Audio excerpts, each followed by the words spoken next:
Welcome back to another episode on the MOD Balls page. In today's episode, we're going to be talking about the Green Bay Packers.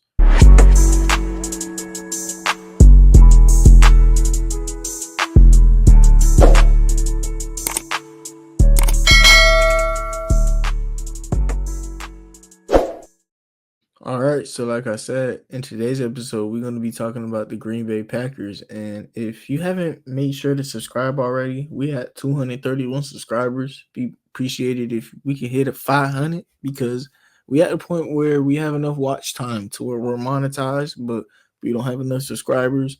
Pushing out this series for y'all where I'm going to be talking about all the NFL teams. So make sure you tune into your team if you haven't yet. And we're going to start this off with the offense for the Green Bay Packers, man. We got Jordan Love in year about 5-4 now. Jordan Love's at the point where he's a veteran quarterback. If he's not a veteran, he's the closest thing to becoming that, like Jordan Love been in the NFL for good enough now where I could talk about him a little bit and know that his strengths and weaknesses as a quarterback is I don't know about how I feel about him in the clutch, man. I don't know. I feel like while watching Packers games, Jordan Love has made some bone-headed clutch decisions. I don't know, but he's a typical quarterback. He remind me of like your Kirk Cousins. I trust him running the offense. Like I trust him running an offense above averagely. I don't think he's a problem.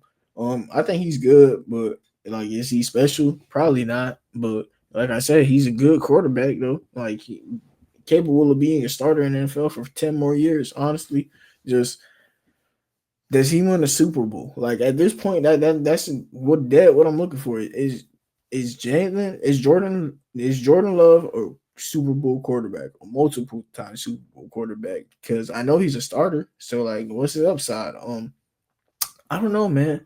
This Packers team though is talented, man. They in a pretty tough division.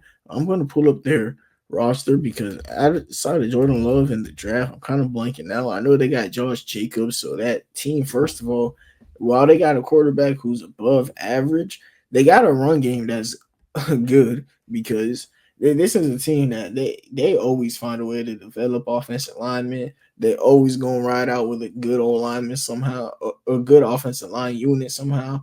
And after that, this is the year where they've been invested into receivers more than ever. I may as well, before I talk about the receiver unit, I got to talk about how they're gonna add the first two because there's two guys who they drafted this year, Matthew Golden and Savion Williams. But I'm going to talk about Matthew Golden first.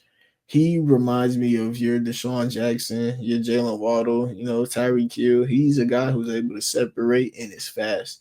He's not that physical, but I don't think physicality is necessarily a problem. I'm literally just forcing a red flag. Matthew Golden is a good receiver, very fast. He's separator, and I think that's what the Packers kind of looking for. Matthew Golden going in the first round is tough, man, because he is good, and a team like the Packers, where they on a roster where he's basically at Texas, a bunch of good wide receivers, and he sees if he stands out or not. I think Matthew Golden does have a chance to become this team's wide receiver one for real, which is crazy. I didn't really look at him like a wide receiver one, but like no matter what, Matthew Golden is going to be an elite wide receiver too.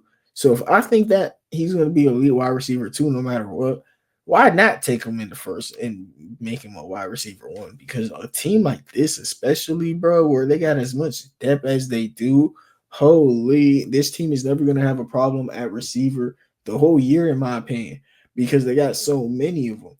Christian Watson, if he can stay healthy, is kind of similar to Matthew Golden, but Matthew Golden is more dynamic because he's a better separator. Jaden Reed is going to be able to play next to Matthew Golden. He is literally a seemingly plugging. You could plug him in anywhere. You can put him in that X, Z, and slot. That's the thing about him. He's one of those slot fast receivers that would typically run there, but he runs on the outside. So like holy, like him going to the Packers is a very good pick. Them doubling down at the position though is kind of what threw me off with them also getting Savion Williams. Savion Williams is a decent separator. I don't think I should have put that as a green flag, but he can separate. He's fast. He's strong. That's really what I should have put. He's strong. He's strong. He's good at gimmick plays and his yak ability. His technique ain't the best in the world though. Hey, like he's really just a football player. Like Debo Samuel, Kyle Juszczyk, Xavier Legette. That's kind of how I view Savion Williams. And while I kind of view him like that, he is on a team that does fall in the 49ers tree. So like him being paired up with what's y'all head coach name? Packers fans, y'all telling me y'all head coach name. Oh bro, I know I'm trying to say it on my own. Oh man, am I gonna have to search it up? The Packers head coach. I know that he is. I know everything about him, but I don't know the man name. It's crazy. Yeah, Matt LaFleur. Matt LaFleur, he does fall in that Kyle Shanahan coaching tree. So like he runs and draws up similar plays to him. So the fact that they're gonna have Savion Williams be able to unlock that Cal check Debo Samuel packages, in my opinion, is a good thing for this team. They also got McCole Hardman in the offseason to, maybe disguise some of those same looks. Savion Williams, though, he's a guy who you're going to be able to just, if you really wanted to run around him, you could just call Wildcat for him sometimes. Like, that's what TCU be doing for him to get him the ball in the red zone. Like, he's somebody that will jump over the O line to go get a touchdown. He's one of those athletic freaks that is a hooper. I'm calling him a hooper on the football field. Like he's a baller, and Savion Williams is a player that I get adding him, but at the same time, how much receiver help did they really need? Did they really have to double down at the position? Maybe they trading somebody, and maybe they trade one of the other guys for a position like edge rusher. I felt kind of disappointed in the Packers for not adding anything to the defense, but hey, offensively in this draft, the Packers did pretty well. They got Jordan Love, who had a decent year. They have Josh Jacobs, who had an amazing one.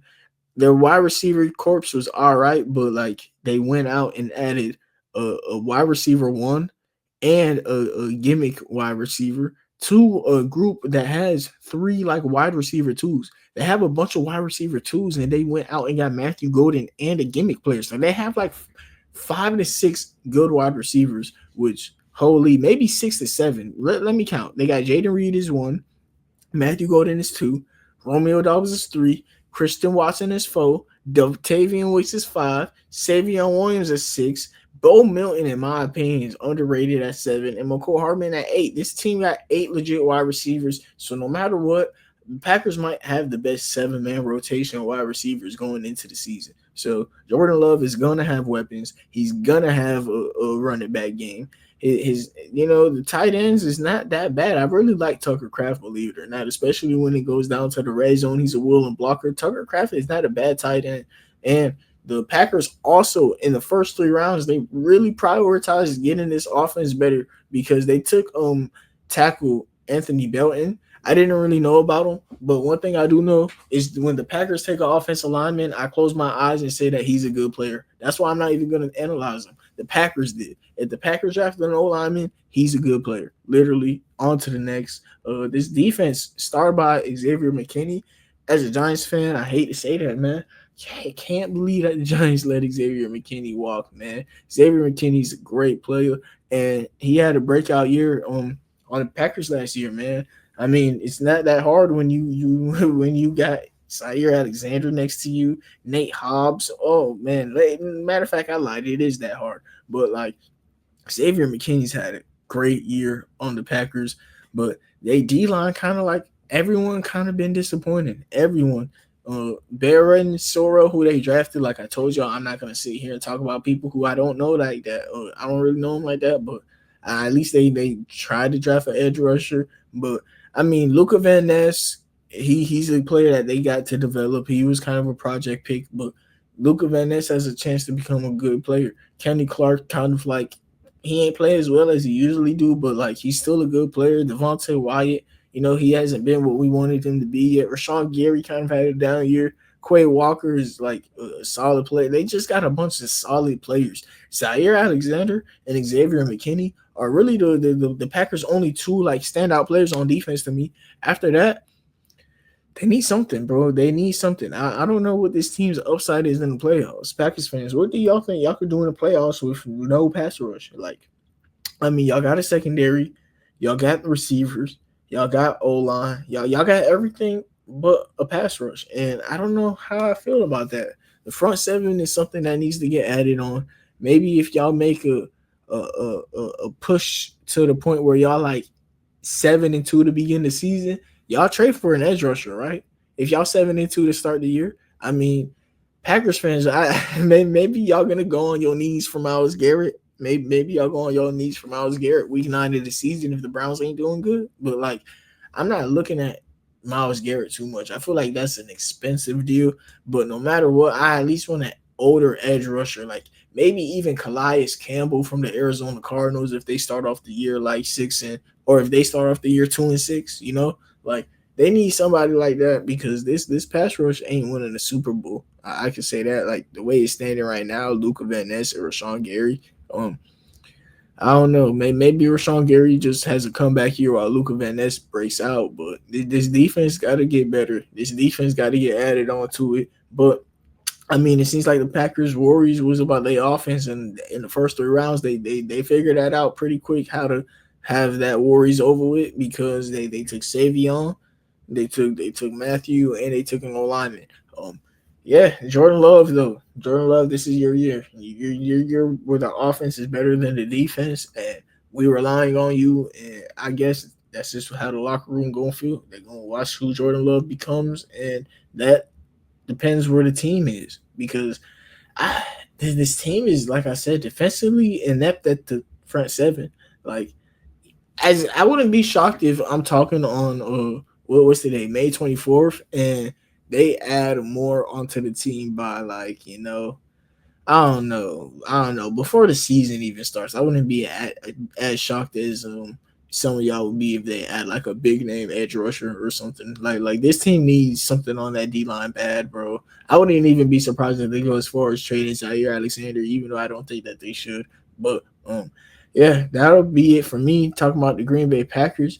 Thank you everybody for tuning in. Like I said, we is at 231 subscribers. So if you agree with what I had to say about your team and you want to go hear me talk about another team to get some inept season on or to get some bro, what am I saying inept for? I'm yapping. If y'all trying to go and listen to more videos, y'all think I know about the Packers and you want to hear what I know about the Cardinals, you want to hear what I know about the Bears, you want to hear what I know about the Lions, I wouldn't think you crazy. I think that's a good idea to do actually. And while you're doing that, subscribe and fully watch the video. But I'm done begging on the internet. Thank you everybody for tuning in. Have a nice day and God bless.